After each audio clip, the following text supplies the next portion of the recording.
You are now listening to Lady Denim. Kick back and enjoy the ride.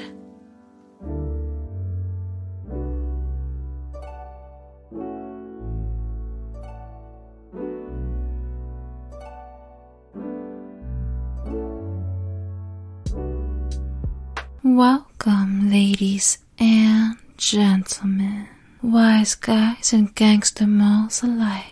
This is your host, Lady Denim, and today I'm gonna spill all the beans on the real Tony Soprano, the boot of Newark, New Jersey. Oh, but wait a minute, darling. I hope you can keep a secret. If not, you'll be sleeping with the fishes. And we don't want that now, do we?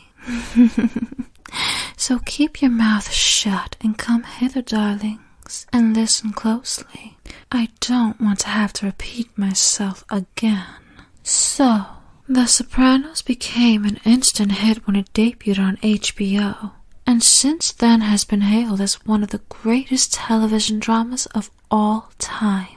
Before Game of Thrones, The Sopranos held the highest rating record of 22.6 million viewers, honey, which no other HBO show could ever top during its prime. And while the show is all fictional, it was inspired by a New Jersey mobster. His name is Richie the Boot Boiardo, one of the most notorious mafia icons in New Jersey history. Richie was born December 8, 1890, and was abandoned by his birth parents. His birth name is Ruggero, but his surname was given to him later when he was adopted by the Boiardo family, who raised the boy in the town of Marigliano. In 1901, his family immigrated to the U.S. and eventually settled in Newark, New Jersey. Richie's family had no ties to the criminal underworld, but the allure of fast money and the glitz and glamour of it all enticed Richie to fall into its grasp. And truthfully, Richie held on even tighter to it. In 1915, when Richie was in his 20s, he landed a job as a Newark milkman after some minor run-ins with the law. But the audacious Richie would sell more than just milk on his routes. He began selling illegal lottery tickets and had a small bookmaking operation, solidifying his criminal reputation in the process. The young mafioso in the making had a reputation for being a flashy dresser,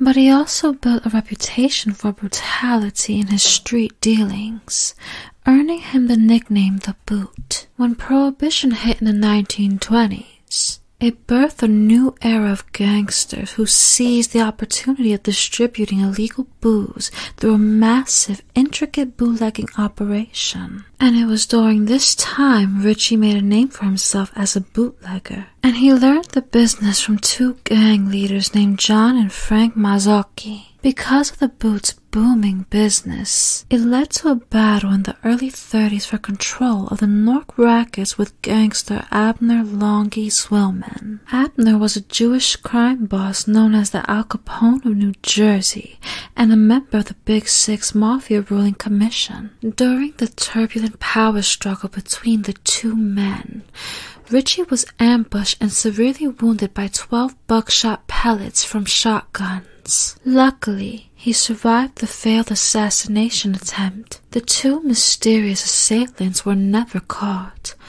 Well, at least by authorities. The police were convinced that Richie knew who was behind the shooting, but the wounded gangster was adamant that he didn't know anything. Fingers were mainly pointed at Abner Longy Swellman. Others included Willie Moretti, Al Capone, and men whose girlfriends and wives favored Richie's attention. But it soon came to light that it was the Mazzocchi brothers who put the hit on Richie to eliminate competition, since he formed his own crew in the early 30s. When Richie found out, he executed the Mazzocchi brothers in retaliation. It is believed that after the attack, Al Capone came to Newark to help settle differences between the two feuding sides, and the war between Richie and Abner subsided over the years. The Boot became very acquainted with Lucky Luciano during the 1930s as well, and he became a made man of the Luciano crime family, being given the status of capo. Richie's crew would run the Newark crime scene for decades, especially the ports of Newark. They were active in racketeering, theft, loan sharking, gambling, and much more.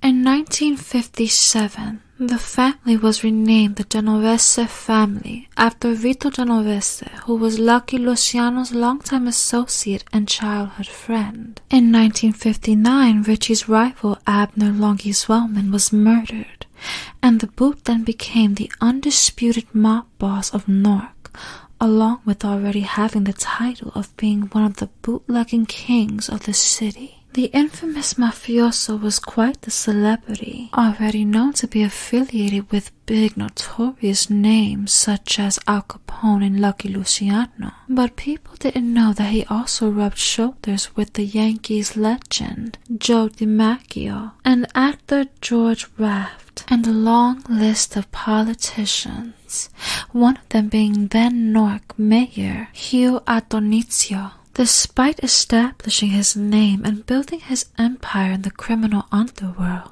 Richie did gain adulation for his impressively massive estate that continues to stand tall in Livingston, New Jersey. In fact, it was featured in a double-page spread in Life magazine in the mid-60s, where it was described as a Transylvanian traditional. It's no surprise that the notorious gangster would have such a lavish way of living, especially since he was known to be a flashy dresser, as mentioned before. However, in April 1969, Richie was convicted of conspiracy to violate gambling laws. He was sentenced to 2.5 to 3 years in state prison and fined $1,000. He was incarcerated on November 18, 1970 at the New Jersey State Prison in Leesburg, New Jersey. The Boyardos family association with Newark's mayor Hugh Adonizio led to his conviction on racketeering charges. Adonizio was sentenced to 10 years and served 5 years and 2 months in federal prison. And just like dominoes, 14 others, including the Boot's son, Anthony Boyardo, came tumbling down, being bashed left to right with indictments. His son is believed to have been in control of Newark's underworld at the time as well. Tony Boy, who was Anthony Boyardo, suffered from a heart attack during the criminal proceedings. He was never found fit to stand trial on his extortion and conspiracy charges. In the later years of Richie's days, he spent most of his time tending to his vegetable garden on the Livingston estate.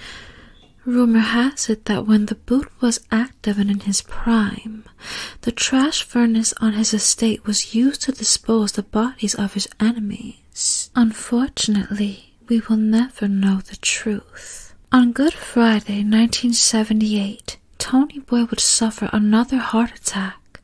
On April 20th in 1978, he passed away. The Boot would live until the ripe old age of 93, and he died October 29th, 1984.